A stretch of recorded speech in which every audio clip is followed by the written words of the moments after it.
आज ठाण्यामध्ये जे आहे कष्टकरी एस टीतील जे आहेत त्यांच्याविषयी संबंधित जे विषय होते त्या कामासाठी सन्माननीय मंत्री परिवहन प्रताप सरनाईक साहेब यांच्या भेटीसाठी आलो होतो। सदर बैठकीमध्ये जे आहे माननीय व्यवस्थापकीय संचालक डॉक्टर श्री माधव कुसेकर साहेब, त्याचबरोबर कष्टकरी संघटनेच्या कष्टकरी जनसंघाच्या अध्यक्ष जयश्री पाटील आणि इतर मान्यवर उपस्थित होते। आज तुम्हाला महत्त्वाचं सांगायचं म्हणजे बघा, सामान्य माणूस जेव्हा मंत्री बनतात, सामान्य माणसं जेव्हा म्हणजे ज्यांना माहिती असते ग्रास लेवलवरली, तर ती माणसं किती आमूलाग्र बदल करू शकतात आणि ती किती ओपन असतात हे आज मला पाहायला मिळालं।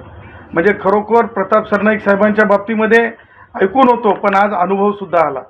म्हणजे बैठक सुरू असताना प्रताप सरनाईक साहेबांना माननीय मंत्री अजितदादा पवार यांचा फोन आला आणि त्याच वेळेस त्यांनी जे आहे निधी जो कमी पडत आहे एस टी महामंडळाला आणि त्यामुळेच जे आहे बँकेला सुद्धा निधी कमी येतो, या अर्थानं ताबडतोब प्रताप सरनाईक साहेब मंत्री महोदय यांनी कुसेकर साहेब जे आहेत त्यांच्याशी सुद्धा बोलणं करून दिलं अजितदादांचं। अजितदादांच्या तिथे वाहनं अधिकचे पाहिजेत होते त्यांच्या मतदारसंघात, त्याचबरोबर श्री कुसेकर साहेबांनी देखील अधिकचा निधी पाहिजे एस टी महामंडळाला 700 कोटी रुपये, ते त्यांनी आग्रह केला।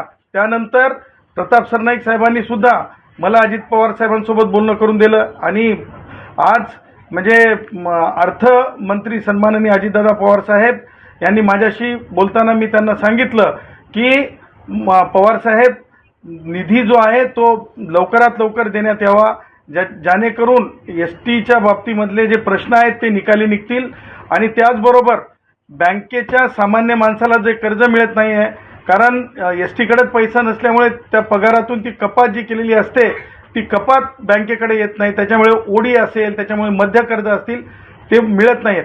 त्यावर त्यांनी सांगितलेलं आहे की लवकरात लवकर निधी देतो। सांगायचं तात्पर्य खुल्या अंतकरणाचे, मोठ्या मनाची, सामान्याची जाण असलेले सन्माननीय अर्थमंत्री अजितदादा पवार, सन्माननीय परिवहन मंत्री प्रतापजी सरनाईक यांनी खरोखर आज म्हणजे अशी दिलेर बैठक केली।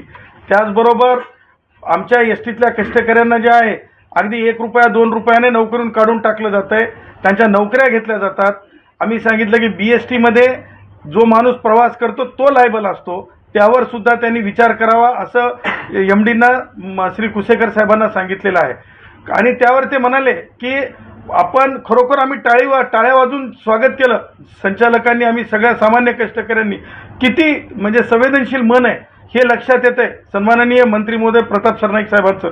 त्या पुढे जाऊन त्यांनी सांगितलं की राजकारण मला कोणत्याही संघटनेचं नको, महत्त्वाचं आहे की लोकांचं वेलफेअर आणि जी म्हणजे ज्या लोकांच्या आमच्या ज्या इतर मागण्या होत्या त्या मागण्यांच्या संदर्भानं म्हणजे एस टीतल्या ज्या इतर जे आमच्या निवेदनातल्या बाबी होत्या त्या बाबींवर सुद्धा म्हणजे आमची जी पगारामध्ये जी वाढ आहे मागची, ती वाढ मिळालेली नव्हती, म्हणजे थकबाकी, आणि ती पुढे मिळाली पाहिजे। कारण शिंदे साहेबांनी सन्माननीय मुख्यमंत्री असताना एकनाथरावजी शिंदे साहेबांनी जे दिलं होतं त्यात महागाई भत्ता, त्या महागाई भत्त्याचा विषय सुद्धा लवकर निकाली काढू असं देखील मंत्री महोदयांनी सांगितलं। त्याचबरोबर रजांचा विषय आहे, अनेक विषयावर चर्चा झाली।